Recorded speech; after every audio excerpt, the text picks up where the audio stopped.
But we have some news to get to. The president last night, in between some football games, addressed the nation from the Oval Office. It's really only a handful of addresses the president's done since he's been president from the Oval Office, talking about terrorism to an extent, but a unifying message. The president, it was about a 12, 13-minute speech. Brought up some other issues, but we'll get to that. But we want to get some reaction because reaction is pouring in. I gave some of my own reaction earlier. And joining us in the Auto Fair listener lines as a newsmaker is New Jersey Governor Christie, Republican presidential hopeful. He joins us in the Auto Fair listener lines. I'm also going to bring in one of his key supporters, State Senator Jeb Bradley. But Governor, good morning. How are you? Good morning, Jack. Doing well. How are you this morning? Doing okay. Your reaction to the president's address? Much ado about nothing, Jack. The shame of it is that the president, when we're hit with the worst terrorist attack on our soil since September 11th, 2001, spent a good amount of his time talking about gun control last night. It's absurd. And there's no new strategy. The president is basically saying, I've done nothing. The philosophy of my administration is don't do stupid stuff. And he thinks that by continuing that he's going to somehow defeat ISIS, which is not going to happen. And so I was not surprised by the president's approach last night. And I heard your clip that you played right while I was on hold from Hillary Clinton saying there are religions all over the world that have radicals who think these things. Well, listen, the bottom line is that right now what we're fighting, Mrs. Clinton, is not radical Catholicism. It's not radical Protestantism. It's radical Islamic jihadism. And she may not want to say it, and the president may not want to say it, but that is what we're fighting. We don't have Catholics, we don't have Jews running around the world, radicalized and killing people. Yeah, that's a truth. Let me ask you this, Governor Christie, before I bring in Senator Bradley. What do more gun control laws have to do with the war on terrorism here in America? And does the administration realize, and we just had one of our regular hosts on when I asked him his reaction to the president's address, Barry Armstrong, host of the Financial Exchange, he said, Jack, I'm going out to buy a gun for the first time in my life because I don't think the federal government can protect me from this. Does the president realize that gun ownership and people are going out and buying guns for a reason? It's like a big story. The president doesn't understand that.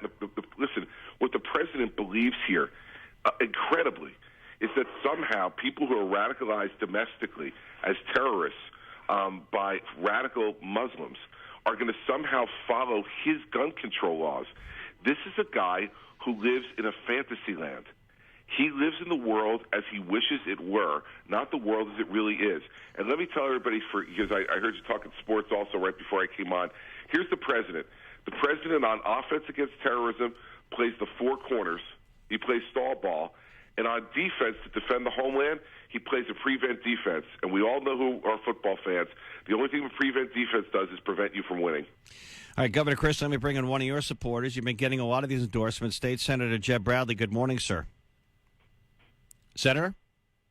All right. Well, Governor, you're still there. Let me ask you just a few more questions. Do you feel that you're moving up in the New Hampshire polls here?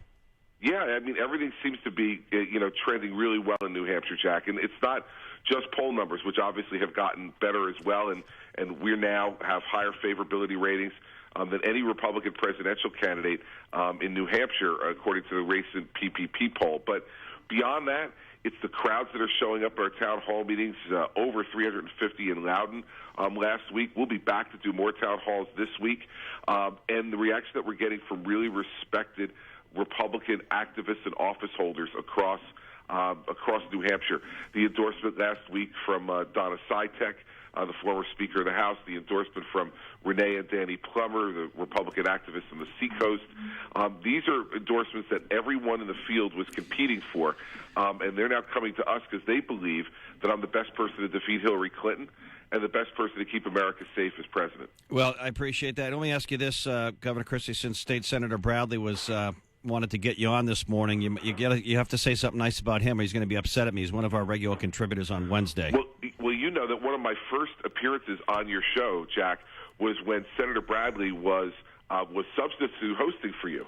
That's right. And right after I declared for president, it was Senator Bradley who interviewed me on the Jack Heath show, and it started our relationship on that program that morning. And I'm thrilled. Listen, Jeb has been an enormous help to us in New Hampshire, and the fact that he's now decided to be with us and support us, I can tell you I'm sitting here this morning in New Jersey, and Mary Pat and I are both thrilled to have Jeb Bradley on the team and working for us to help us do as well as possible in the New Hampshire primary on February 9th. And so Senator Bradley, former member of Congress, current majority leader, a great Republican leader for this people in New Hampshire, and we're thrilled to have him on the team. Governor Christie, I appreciate your time this morning. We'll watch how the news shakes out this week and see you back here in New Hampshire real soon. Thanks for joining us. Jack, we'll see you later this week. Thank you very much. All right, on New Hampshire Today. And, of course, getting a lot of endorsements. We'll see how that plays out, and we expect some polls coming up soon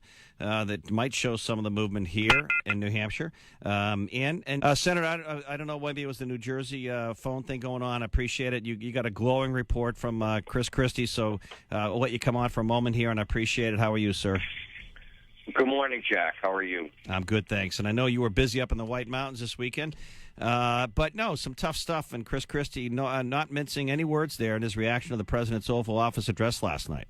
I didn't see it, but the online pictures I saw of the president, he has what we always call the deer in the headlight look. And I think that as terrorism increasingly is an issue that the United States confronts, with groups like ISIS trying to bring the fight here to our country, that's why I'm endorsing Governor Christie for president. I feel that there are any number of excellent candidates, but Governor Christie, in terms of the fight against terrorism, I think is spot on. He will attack entitlements. Clearly, when we have an $18 trillion debt and deficit, Yep. that's important. And he's been able to work in a bipartisan fashion.